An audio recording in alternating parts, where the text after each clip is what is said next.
You're listening to the Hayek Program Podcast. This podcast includes audio from lectures, interviews, and discussions from scholars and visitors of the F.A. Hayek Program for Advanced Study in Philosophy, Politics, and Economics at the Mercatus Center at George Mason University. To learn more about the Hayek Program, visit hayek.mercatus.org. To learn about graduate student fellowship opportunities with the Mercatus Center at George Mason University for students at Mason as well as at universities across the globe, please visit students.mercatus.org. Welcome. I am Mikayla Novak, Senior Fellow with the F.A. Hayek Program in Advanced Study of Philosophy, Politics, and Economics at the Mercatus Center at George Mason University. The podcast episode today represents the first of a three-part mini-series on civil society, encompassing the practical nature of voluntary mutual assistance outside, but entangled with, the domains of market and state, and also the theoretical dimensions of civil society to help us better understand group cooperation and social coordination. The concept of civil society is long held an esteemed position within classical liberal thought, eliciting not only scholarly attention, but, as we shall show during this mini-series, practical efforts of direct help and support for diverse communities. It is my very great pleasure to speak to Leah Kral. Leah Kral is Senior Director of Strategy and Innovation at the Mercatus Center at George Mason University. She recently published an important book on non-profit innovation entitled Innovation for Social Change with Wiley, and Leah Kral's book will serve as a focal point for our discussions. Leah Kral is an expert facilitator and author who helps non-profit organizations innovate and advance social change. She provides tailored workshops and consulting to internal teams and to a network of non-profit partners across the country. For decades, she has been helping non-profit teams to break out of the busy daily routine and draw out their best creative thinking. She helps teams to design pilots, program strategies, and meaningful evaluation approaches, leading to better outcomes and more compelling stories for supporters. Leah has a passion for helping altruistic organizations achieve their missions and is an active volunteer in her community. Kral holds a Master of Arts in Public Policy from Duke Next University and a Bachelor of Arts in English Literature from the University of Central Oklahoma. Leah, it's a great pleasure to have you speak with me. Welcome to the Hayek Program Podcast. Thank you, Mikayla, for that kind introduction, and thank you for having me today. You're very welcome. So what we'll do today with this podcast episode is start off with some background to help introduce you to our sort of listeners today. So what instigated your interest in civil society and its diverse organizational forms? Were there any noteworthy experiences, insights, or knowledge gained throughout your life and career that helped you to engage in in-depth studies on non-profit organizations? Well, back in my early career, I definitely didn't expect to spend a career working on civil society and working with nonprofits. Originally, I'm from Northeast Ohio, which is a very industrialized place. You've got the automotive industry, and just about everybody I knew, my friends or family, were sort of working in that. And I expected that to be my career path as well. Lots of kind of industrial engineers and accountants and people working in that world. So I started out the first 7 years or so of my career was doing that sort of work. And it was rolling along okay. I was, doing fine and progressing in my career and learning things. But my heart just felt drawn somewhere else. And so my husband and I at the time realized we were at a point in our life where we could be flexible and do something adventurous. So life kind of took a wild and crazy turn, and I applied for the Peace Corps. And so my husband and I ended up going into the Peace Corps. We were landed in Jamaica. And so that was definitely a huge life turning point. I think it would be for anyone. And so I saw things that just kind of were mind blowing and unexpected. Saw, of course, we have poverty in the United States, but the poverty that I saw in Jamaica was unlike anything I had seen before. And I saw a lot of people that I came to care about very admirably struggling to survive. I saw things like a black market economy. There was really not much of a middle class. So all those things were just kind of shocking and profound and life-changing. For example, one of the things that really shook me was seeing a lot of squatters, people who didn't necessarily plan or want to be squatters. But a lot of times they would build their own homes by hand. Sometimes it would take years just gathering materials as they could, maybe concrete cinder blocks and corrugated roofs. And, so they would finally build their house and then have no security to their home. So they would live under the duress of possibly having their home being bulldozed. So they didn't have a lot of the infrastructure that we, take for granted here in the U.S. And what I also couldn't help but notice is even though there were lots of nonprofits there, lots of NGOs, lots of money, serving important needs there, things like education, healthcare, but no one was really paying serious attention to the property rights problem. So this kind of got me fired up. And after I finished my 2 years in the Peace Corps, I got a master's in public policy, as you mentioned, and my thesis I spent thinking about this problem of property rights. And so I wasn't sure what I was going to do after I was wrapping up my master's degree, started sending resumes out. And then I found out about this really cool one-year fellowship in nonprofit management at a place called the Stand Together Foundation. It really caught my attention and it seemed to be a good match. And how that worked was one day a week, you'd spend there at the foundation hearing lectures, learning, discussing things related to nonprofit management. People from George Mason actually would come in as speakers. And then 4 days a week, you'd be placed in sort of a work assignment. And so my placement was at a place called the Mercatus Center at George Mason University. And I had not heard of Mercatus before then, but I think I did actually run across Chris Coyne's research as I was doing my master's thesis.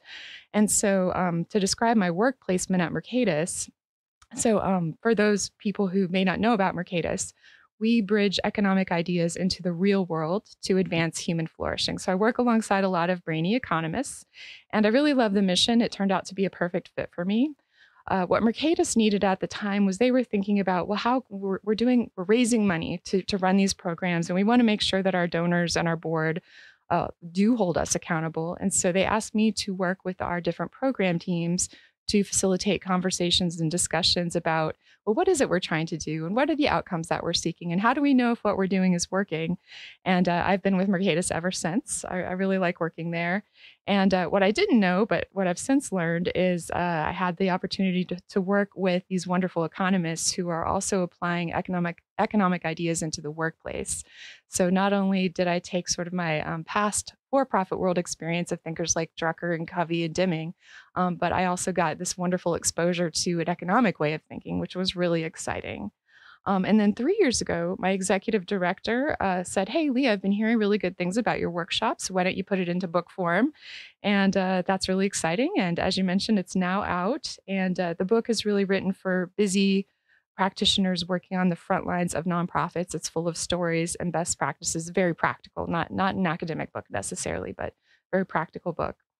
And there's lots of innovators and entrepreneurs who are in the nonprofit space, which might surprise some people. I think a lot of people associate kind of that innovation and entrepreneurship with the for-profit world. But I suspect, as you know, right, there's a lot of entrepreneurial people working in the nonprofit space as well.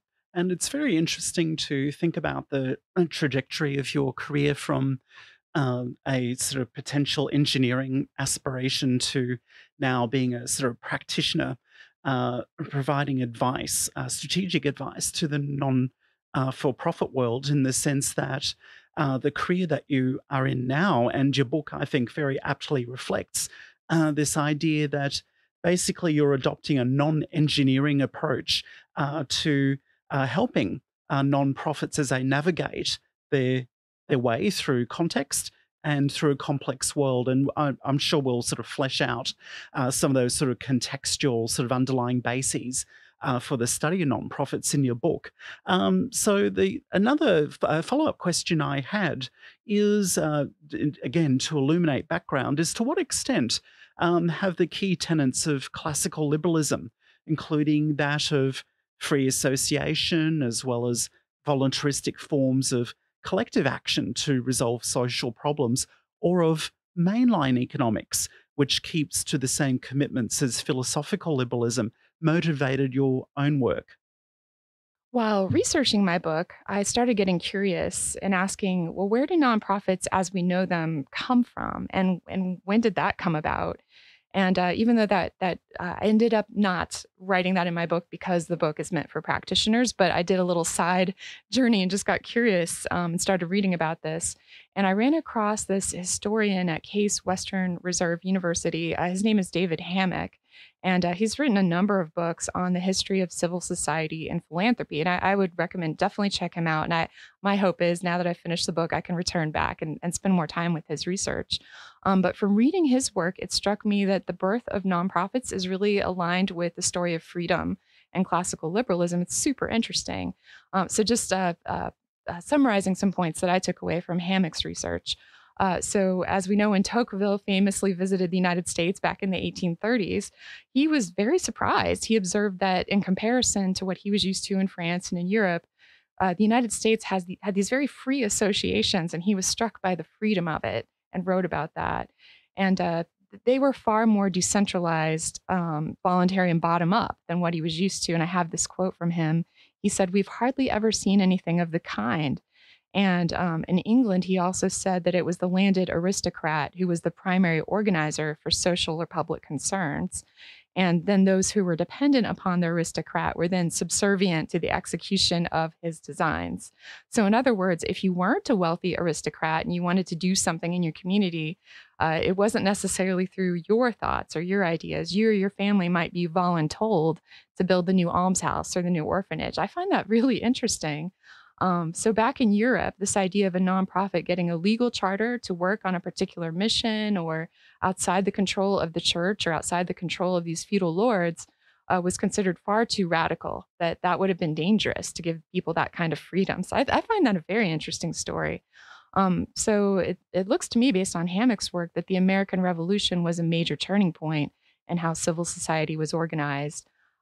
Far more people than ever before were free to address social needs and issues in the way that they thought best. And so they were free to donate, not donate, participate, or not participate in associations that they thought deserved their time and money, which is very wonderfully bottom up. And there could now be competition amongst nonprofits. And to compete, of course, they need to be effective and innovative. And then also something that struck me, I mean, I've kind of been on my own journey learning more about classical liberalism, but Emily Chamley Wright's discussion, her 4 corners of liberalism. I know she's been on this podcast and talked about that. I'll just mention 2 of her 4 corners, but one, she talks about epistemic liberalism. That's a big word. But epistemic liberalism is about the norms that allow us to collaborate and pursue truth with each other, which is very important for innovation in the workplace. And she also talks about cultural liberalism, which in my interpretation, that involves treating each other as dignified equals before the law, but also treating each other with respect as we engage with each other. So that's all fine and good in the abstract, right? But what does that actually mean in the nonprofit workplace? So having the privilege to work somewhere like Mercatus, I got to see those principles applied in our everyday workplace. And this is no accident, and this is something that other nonprofits can definitely easily learn from and replicate. You'll see many workplaces, both in the for-profit world and nonprofit world, having what they might call principles or values. But in some places that those just might be platitudes, right? So we've got to kind of walk the talk. So at Mercatus, I would say we really mean it and live it. And so there's some principles I think we have about 8 or 10 of them, but I'll just name a few. But one is the pursuit of truth over dogma, which I really like. Another is challenge, which means you're empowered to speak up in the workplace. I can, disagree with my boss. That's absolutely no problem where I work, as long as it's done, respectfully. Another is humility and openness and respect. I would say that we walk the talk because these principles are thoughtfully designed into our workplace. They're part of our recruiting and interviewing process, our onboarding process, and there's also incentives during our performance review process where we are reviewed by our peers. We have a 360-degree review process where it's not just your boss evaluating your performance, but your colleagues that you work with. And they're asking questions like, well, when was the last time that Leah displayed challenge effectively in her role working with you? And I found, as I was researching the book, I found other organizations that did similar things, like Mayo Clinic is really well known for innovation, and they have similar practices. So definitely go into more detail about that in the book. So that was classical liberalism, but back to your question about economics. So my book does translate a lot of economic ideas into the nonprofit workplace, but you don't have to be an economist. I'm certainly not, to get these lessons and apply them in work. So what I try to do is translate some of these economic principles through stories so that the reader doesn't have to have this sort of expertise. And there are concepts like transaction costs, trade-offs, opportunity costs, bottom-up empowerment, public goods. But I don't throw a lot of those terms around. Instead, I share them through very practical stories. But just as an example, would you ever use innovation and budgeting process in the same sentence? Like when you hear budgeting process, that sounds so kind of boring and bureaucratic. But there are ways that you can structure your budgeting process in the workplace to really encourage innovation and savvy trade-off thinking. And I talk about that in the book. People involved in the Hayek program, a number of people were kind enough to be chapter reviewers for my book. And they allowed me time to interview them. So I had interviews with people like Virgil Storr, Matt Mitchell, Emily Chamley Wright, Stephanie Hafley, and many others.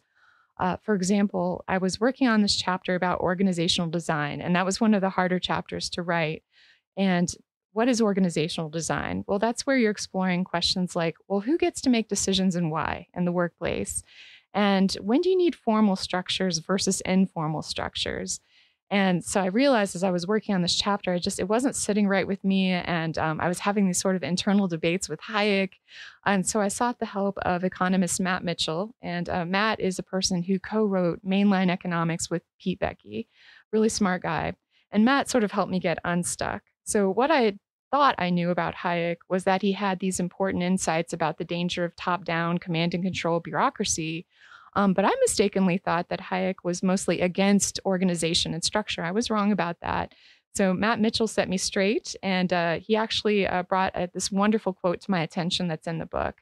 But Hayek said that organization is one of the most powerful tools that human reason can employ. And then also along with that, Matt also pointed me towards James Buchanan's Calculus of Consent. And in that is really great wisdom about decision making. So I kind of poured through that material, talked with Matt, and then tried to translate it into what ended up making a lot more sense to me. And I felt much happier with that chapter with that help.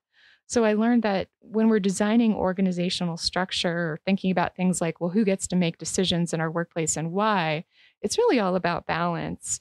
And organization becomes more important as a nonprofit grows. So we have to thoughtfully discern our way through that, through questions like that. And I know that the listeners can't see it, but I'll show Mikayla. But there's a diagram in the book that's it looks like a seesaw. And so on the one side of the seesaw, you have creativity and empowerment.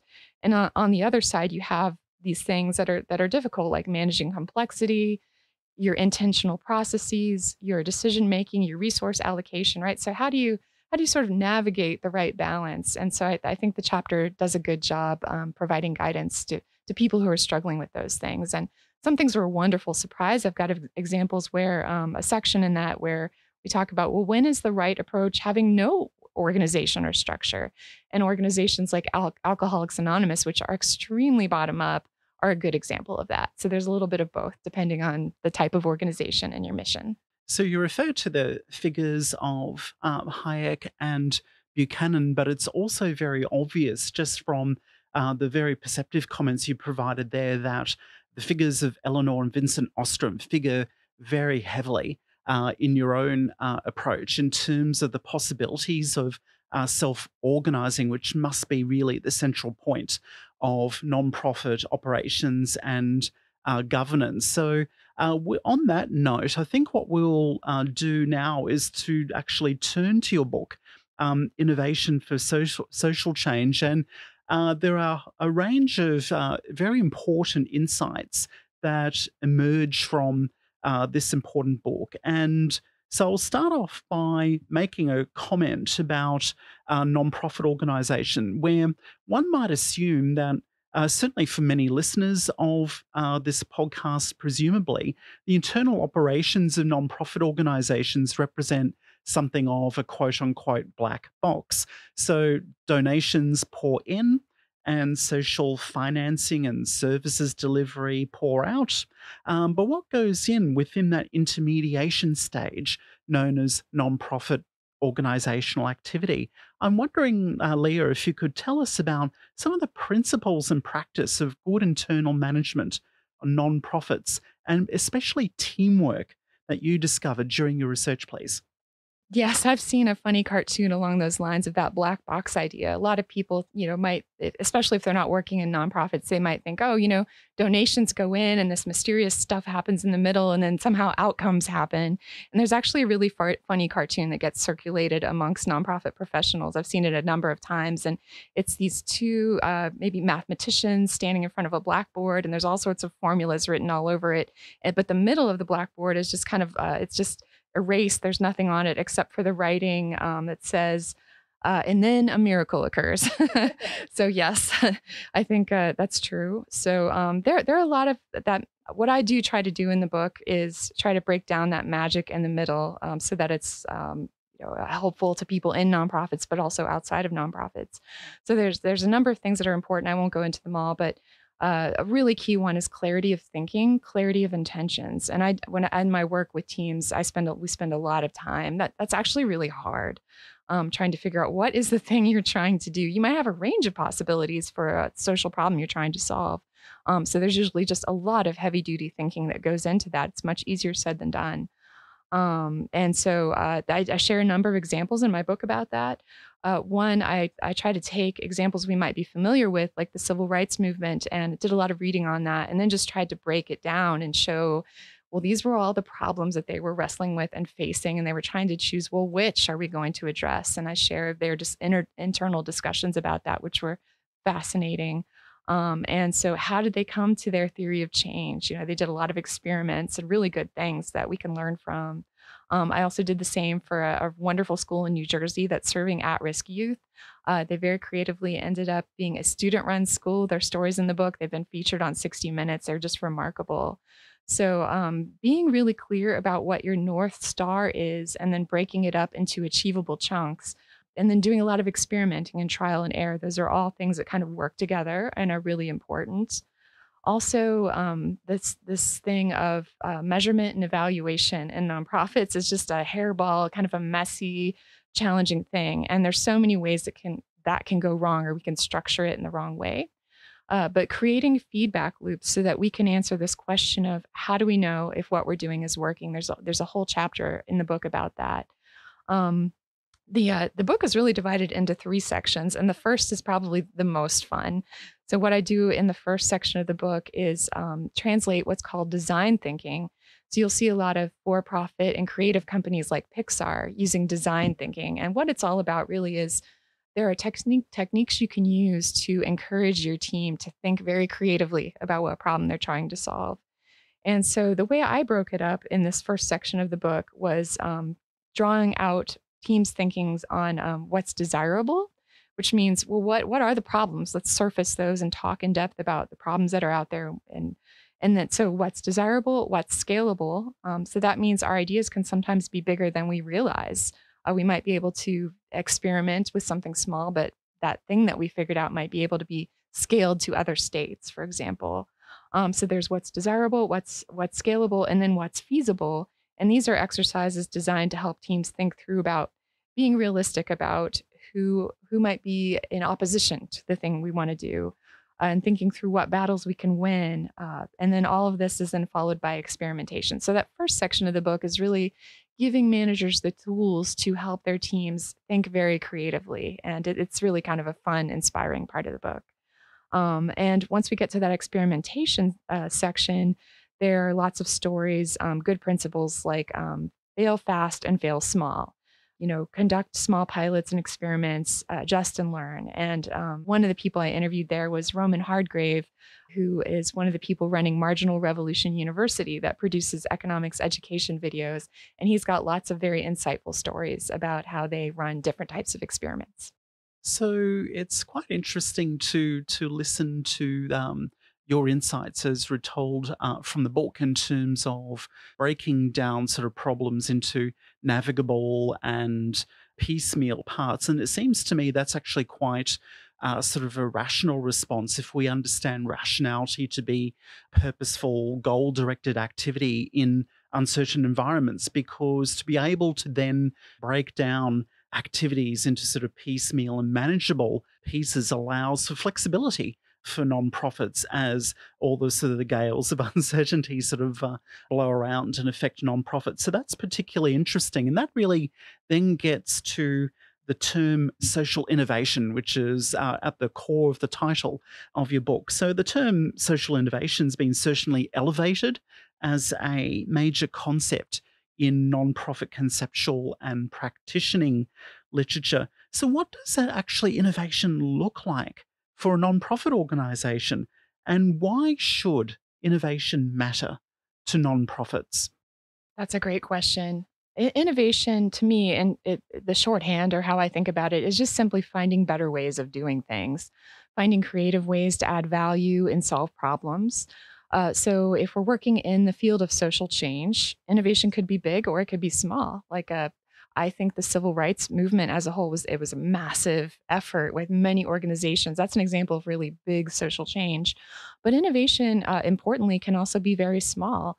Let's say you are at a nonprofit and you're doing intake for a legal aid clinic, and you've been using a manual system, taking in information by hand. But what if somebody came up with the small idea of using, an iPad for taking in this information? And even though that's a small improvement, maybe you just saved time and labor.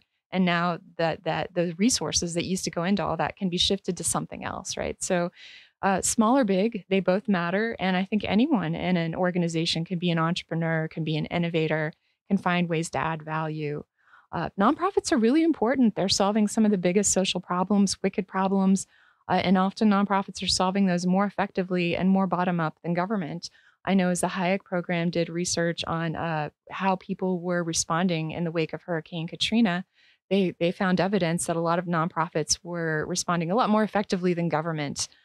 So there's good evidence there that nonprofits are really important. And the stakes are high. Our beneficiaries are counting on us. And if you're working at a nonprofit, we certainly don't want to waste our time. We want our time to matter. And donors certainly don't want to waste their money. There's a really good story in the book of innovation that I just love. It's there was a conservation group in South Africa, and their job was to try to save the lives of these rhinoceroses. But they had this problem of these very clever poachers who, no matter what this nonprofit did, poachers would find ways to kind of get into the compound, kill these rhinoceroses in the middle of the night, take their horns and sell them on the black market. And no matter how creatively the team tried to brainstorm about what to do, they just couldn't overcome this problem. And they, like many other conservation groups, were investing lots of money in security and weapons and night patrols and night vision goggles, but the rhinos were still getting poached. And so to their credit, they had a brainstorming session at one point, and some brave soul proposed this crazy idea. And I can't even imagine the looks this person got in the room. But what if we move the rhinos out of the country to a safer place that's much harder for the poachers to get to? And to their credit, the team actually heard this sort of wild idea out. They calculated the cost, and once they figured out, and it was a lot, I think it was like $50,000 per rhino, but it was actually, there was a chance that it would have been more effective and less costly than all the security that they were doing. So they tried it, they experimented, and eventually they found out that it was paying off. The herd has doubled in size. They moved from this herd from out of South Africa to Botswana, and they're rhinos without borders. I think that's a brilliant example of innovation where, what if they didn't do it? Then the herd would have continued to, be disappearing, which would be terrible. Yeah, and that's a very interesting example as well, because by extricating the rhinos from South Africa to another country altogether actually reduces the sort of collective knowledge that the poachers themselves have in terms of how to raid the rhino pens, so to speak. So yeah, that's a really fascinating example. Thank you for sharing that. So you describe even early on in your book that inefficiencies and lost opportunities are arguably a greater burden upon nonprofit efficacy than the scarcity or the scant level of resources that they do have.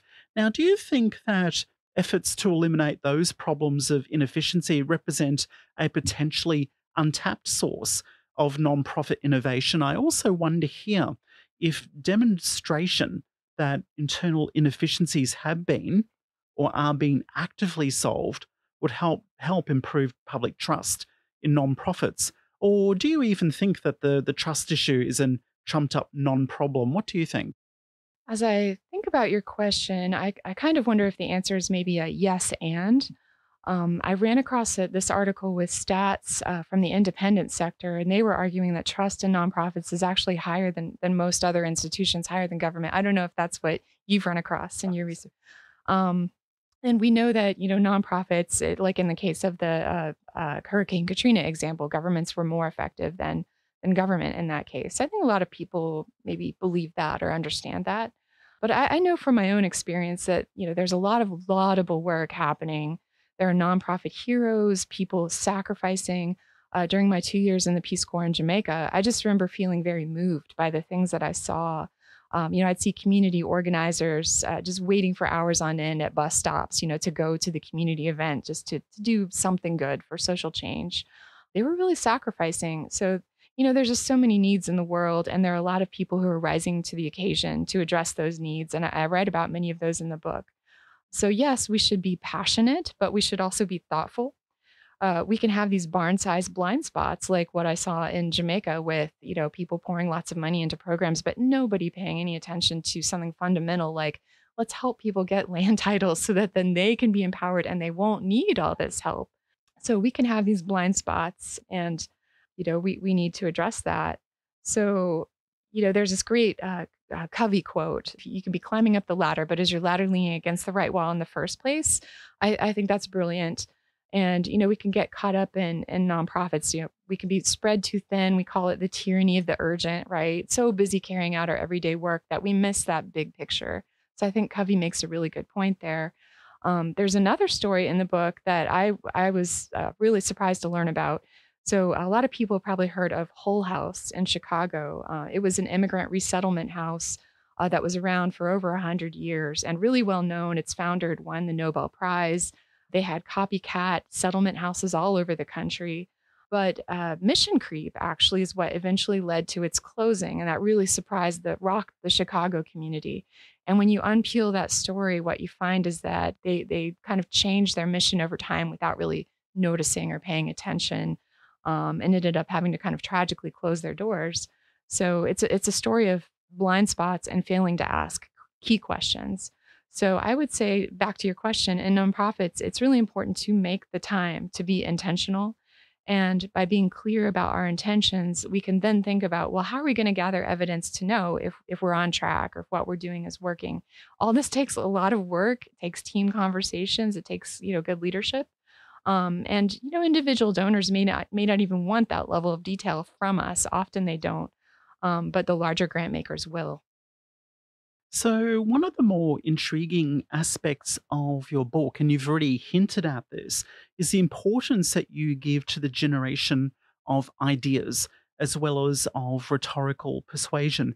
Now, do you think that figures within the nonprofit sector and of civil society exhibit a kind of entrepreneurship in their efforts to propagate ideas to resolve social problems and to persuade others to donate, volunteer, or to get involved? What is the place of entrepreneurship here that you've already alluded to? I'd like to get some clarification about that. Definitely. Persuasion is so important to being entrepreneurial. So if you're working in a nonprofit, there's so many people you have to persuade.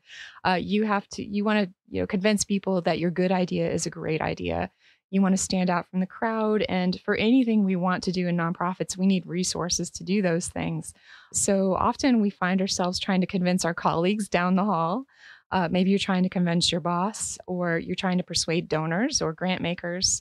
You also might have to try to persuade what I'll call superstar talent to come work at your nonprofit. So there's all sorts of persuasion going on all the time. At organizations like Mercatus, you might have to convince an internal team to support your particular project. So I give an example of the book. I thought this was great. So even though this is kind of a small example, you can widen this to larger lessons.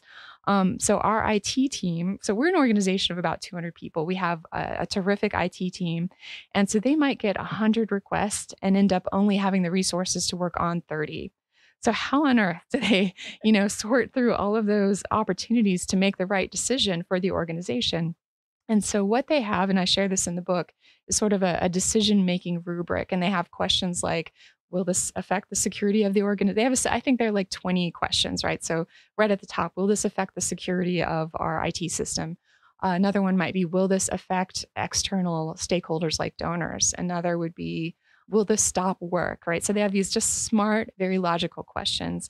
And I think that concept works kind of the same way. Like if you're a grant maker, right, you probably have your own rubric for, you can only give 5 grants, but you've got a stack of 100 that you've got to sort through, right? So what is your logic for making decisions? And then so that's the decision maker, right? But on the flip side, you've got a persuader, someone who has to be really good at persuading. And as I was researching the book, looking for examples and stories, and a few times I just laughed out loud because we all know about Mother Teresa and Fred Rogers, who were just these powerhouses of people and did wonderful things in the nonprofit world.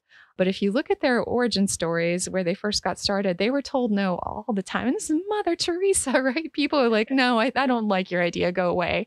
So they had doors closed and then they had to learn how to get really persuasive. And I think there are good lessons in that for us. If we're in the nonprofit space, if we really want to advance the hard work of social change, we're going to face obstacles. People are going to tell us no. So if you've got a good idea, you've got to be really persuasive about it. I also think that alludes to obviously the importance of persistence. Really, in the face of obstacles. So that some really lovely examples that you raised there. So in your book, you provide, I think, a very even-handed treatment of nonprofit success and of failures. So what are the kinds of examples of nonprofit failure outlined in your book, and what were the social ramifications of those failings? Is there some kind of feedback mechanism within civil society, such as reputational status or even performance metrics from evaluations that help incentivize nonprofits to help them avoid failure? Yeah, incentives are definitely part of how this all works. If you have a poorly run nonprofit with weak results, it may not happen right away, but in time, you will lose donors or you will lose superstar talent. They'll go elsewhere. So there is a form of competition for these things. And so nonprofit, they might get away with it for a time, right? But sooner or later, you're going to lose great people and donations. And I was just reading your book, Mikayla, Freedom and Contention, where you mentioned that followers can exit a movement, right? So there is this sort of accountability. I agree there. Just to make a comment about failure. So finding case studies of nonprofit failure, I don't know if you found this, I found it very hard to find those stories. And I suspect that's because reputational status is everything. Donors find failure kind of an embarrassment. Nobody really wants to talk about, oh yeah, I invested in this nonprofit. It was a total flop. So I found that it was hard. People are a little bit secretive about that. Maybe everybody wants to sweep it under the rug, but finding the story like Whole House, it took a lot of time Googling, researching to find that story. The Museum in DC is another example of a struggle. The 80s drug programs in the US. So there are stories like that, but boy, were they hard to find. And something tells me that given that they're so hard to find, that there's probably an area for further research on why that is. I think that's a great question. On the flip side, I loved reading about the Hewlett Foundation that does something very clever. They encourage their grants officers to share what they call the worst grant from which you learned the most. And they make it sort of fun and light and like, hey, you're not going to get fired, right? Just let's share these type of stories with each other internally so that we learn from these things and don't make the same mistakes again. So you could read about this. There's a book that shared this called Money Well Spent by Paul Brest and Hal Harvey that shares stories like this. I thought it was great. And what I saw in Jamaica, right? No one paying attention to land titles. So there are these big institutional failures, but small experiments and risk should be encouraged. And I think our board of directors at the Mercatus Center are really good about this. They tell us over and over again that it's okay to experiment. It's okay to fail as long as we're learning and growing and adjusting. And you'll hear venture capitalists talk about their 80-20 rule. Most of their investments aren't going to pan out. So experimentation and taking risk and failure is just all kind of par for the course. But there is a lot we can do in nonprofits to be effective and smart about this. And so I mentioned some of these. I'll just briefly mention them here. But in the book, we talk about you want to be a bottom-up organization and empower teams to be creative and problem solve, to launch experiments, to uncover hidden needs of the people that they're serving. We want to be intentional about what we're trying to achieve and make sure that those intentions are clear and really well communicated in the form of strategies and goals. And we want to regularly ask the question, well, how do we know if what we're doing is working? And there are many ways that metrics can go really wrong. So I spend some time talking about that in my book. And there's another really great book that goes into that called The Tyranny of Metrics. That it's a lot of fun. I recommend it to everybody. You can read it about 4 hours. And he uses the HBO series, The Wire, to go into just these disastrously wrong-headed metrics where you can incentivize the wrong things you don't want to do. So you can train your team, and I talk about this in the book, but train your team to watch out for those things because it's very easy to get into those pitfalls. But there are things that you want your metrics to do for you. So when designed well, your evaluation system can really serve as a valuable feedback loop, help you learn and adjust, and actually spur innovation. I think there's a really profound comment that you've made there in terms of the sociological and psychological sort of dimensions of failure and the aversion to failure. So in the economic realm, we might talk about the instrumentalist properties of relative prices, several property and profit and losses in disciplining sort of market operators to help them avoid failure. But there certainly does seem to be a psychological and sociological aversion operative as well. The active desire to avoid failure, which is not only manifested in the market sense, but also in the civil societal space as well. So I think that observation is particularly profound. So what I want to do now is actually just turn to some potential sort of policy dimensions that might sort of spring forth from your book. So on several occasions throughout your book, you do refer to the influence of fiscal, legal, and regulatory policies upon the performance and conduct of nonprofits. And I'm wondering if you might be able to briefly outline what you identify as some of the major opportunities as well as risks and challenges that arise from a sense of closer entanglement between public sector agencies and nonprofit organizations. Yeah, Mikayla, I noticed that you mentioned something like this in your book about the entanglements between vested interests and people who have sort of the interest to keep the status quo. And as I was reading the person I mentioned earlier, David Hammack, I noticed him writing about that during the civil rights movement, groups like the Southern Christian Leadership Association, who were definitely challenging those in power, they were absolutely challenging the status quo. And I probably shouldn't be surprised, but I was definitely disheartened to read about they really didn't receive funds from major foundations. And, of course, we're looking back in time, but, it was just saddened to read about that. But, probably does make sense that these groups that are really challenging the status quo, and if, major foundations are maybe representing that status quo, there will be a conflict. The Whole House example that I mentioned, their problem was, while they were originally taking a lot of funds from local people who supported their mission because they were an immigrant resettlement house, over time, the federal government started liking what they do and giving them grants, and they just sort of engaged in this mission drift that led them to become sort of this government agency, just totally different than their original mission, right? So they lost their super fans and their local supporter base and ended up having to close their doors eventually from mission drift. And I think that was part of this entanglement that you're talking about. So I think this is an area where there's a lot of burgeoning research, and it's super interesting. I noticed in research for the book, a lot of groups like, say, Goodwill Industries or Cleveland Clinic, where there's this sort of hybrid legal structure where there's, they're getting government grants, they're doing nonprofit work, and then they have sort of a for-profit side of the house. So like Cleveland Clinic, even though they're a nonprofit hospital, has a kind of for-profit spin-off side of what they do where they are creating patents for the things they're discovering. So you've got this crazy complicated entanglement of government, nonprofit, for-profit that is super interesting. And I suspect Eleanor Ostrom probably would have a lot to say on this, but it's not something I've researched in depth, but I think it's a great, I'm eager to see more unfold and learn more about this. I think there is a recognition within the nonprofit sector. I'm certainly aware of cases in my home country of Australia and New Zealand as well, where the non-profit organisations become eventually sort of quite wary about engagements with government, because even if initially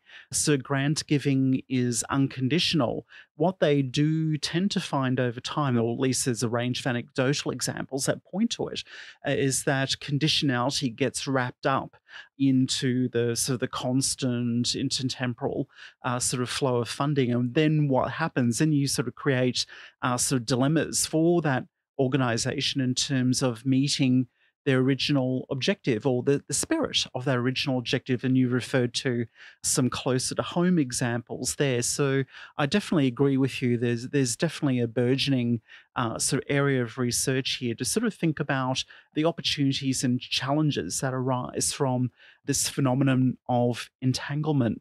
So I'd like to think about more the general implications of your book, which I heartily recommend everyone read. So your book, Innovation for Social Change, I think is the most perceptive account of the opportunities and challenges faced by nonprofit organisations when engaging with the rigours and demands of innovation. Now, do you believe there is actually anything of value that theoreticians in classical liberal, philosophical, or even other traditions could learn from your practice-oriented approach to engaging with nonprofits and the realities of social innovation? So in short, why should academics in economics and other social scientific disciplines even care about the practical dimensions of civil societal action? What say you? Well, a conversation like we're having right now is so great. The listeners may not know, Mikayla and I exchanged books. I'm reading her book, which has a lot of theory about social change, and she's reading mine. And so this dialogue right between the practitioner and the theorist, it's just fantastic. I think we can learn a lot from each other. And so, for example, in my work with nonprofit teams that are working on the front lines of social change, we often struggle with what I'll call myopic thinking or siloed thinking. I think often we fail to think big enough about what's possible as we're struggling to figure out, well, how do we solve this thing?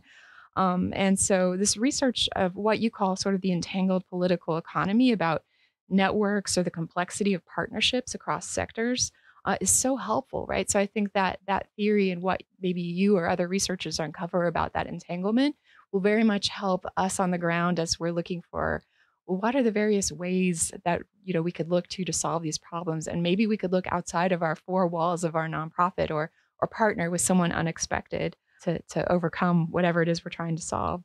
But I think that your research helps us stretch our imaginations and think bigger about what's possible.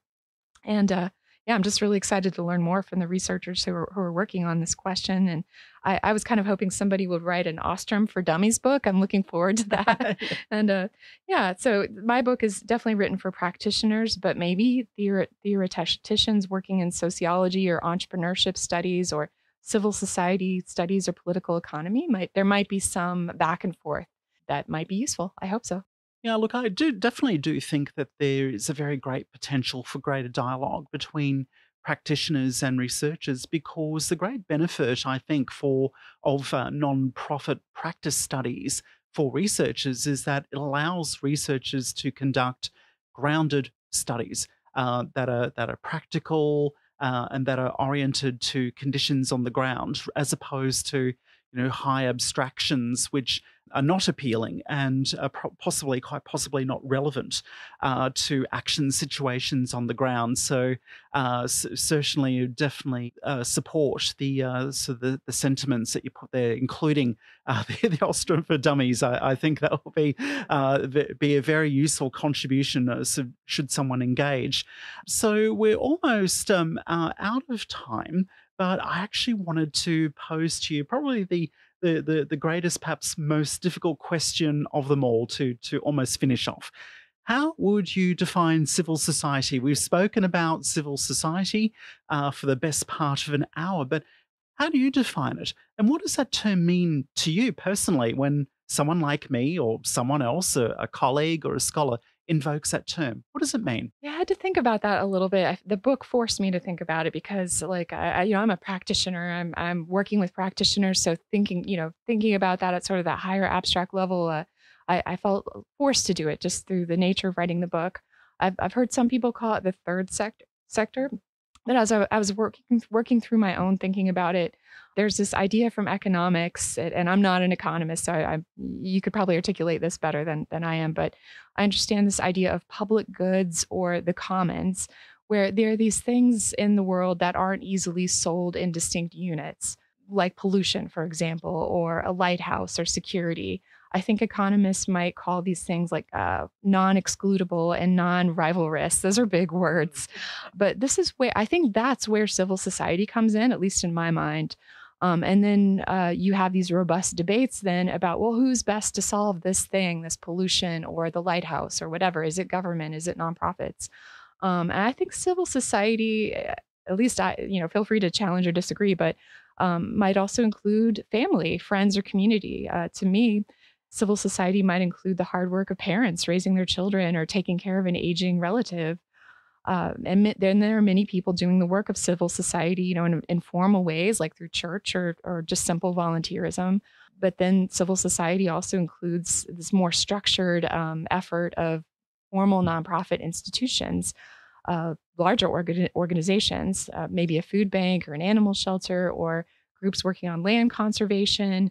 So I would say civil society is really doing the hard work of solving these difficult social problems. But I'd love to hear your thoughts, or feel free to disagree. No, I don't think I actually disagree with anything you say there. And I think in the end, I regard civil society as a complex adaptive phenomenon, which involves varying degrees of informality, varying degrees of organization, practical improvisational help. So there are these sort of social spaces that go just a little bit beyond the abstractions and the formalities of market and state that we deal with on an everyday basis. And I think for me, I think your understanding of civil society is pretty much spot on. It's very difficult to challenge, I'd definitely say. So I'd like to actually sincerely thank you, Leah Kral, for your time and your crucial insights into the practicality and theory of nonprofit organization and civil society dynamism. Your book, Innovation for Social Change, is now available through all good outlets and online. And her website is leahkral.com, LEAHKRAL.com. Leah, thank you once again. Thank you. Thank you, Mikayla, for having me. It's a pleasure.